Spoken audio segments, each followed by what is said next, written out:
ሰውን ዝቅ የሚያደርገው ሶስቱ ናቸው። ቆጥረው ሰፍረው ነው የነገሩን። እነዚህን የሚያደርግ ሰው ይዋረዳል። በስጋውም ወራዳ ነው፣ በነፍሱም ወራዳ ነው የሚሆነው።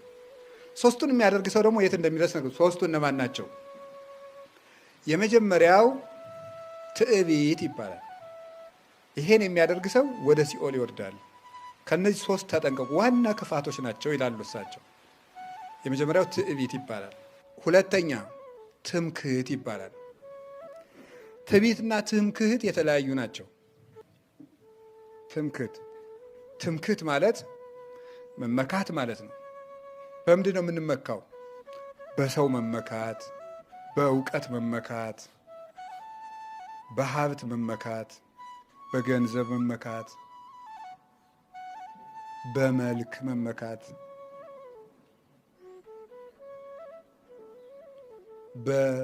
በጤና ራሱ እንመካለን እኮ። አሁን አይኑ የታመመ ሰው ካለ እውሬ ደርጋሚ እየተባለ ሁሉ ይዘፈንበት የለ ነው። ቀል ነው በአንካሶች ሲሳቅባቸው ነው የሚውል። በዚህ ሁሉ መመካት፣ ይህ ሁሉ እንዳልነበር ይሆናል። ሶስተኛው ሰውን አውርዶ የሚጥለው ምንድን ነው? ቅናት ይባላል። ቅናት የብዙ ሰዎችን ልብ በቁጣ ትበላለች ይላል።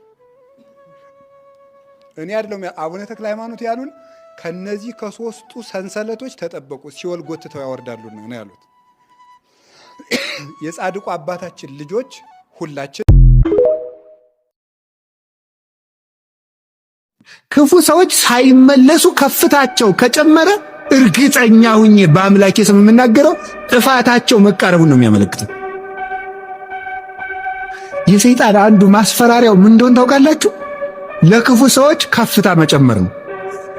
ከፍታ እየገደሉ ሹመት ይጨምርላቸዋል፣ እያጠፉ ሀብት ይጨምርላቸዋል፣ እየገደሉ ተከታይ ያፈራላቸዋል። ከዚያ ምን እንላለን?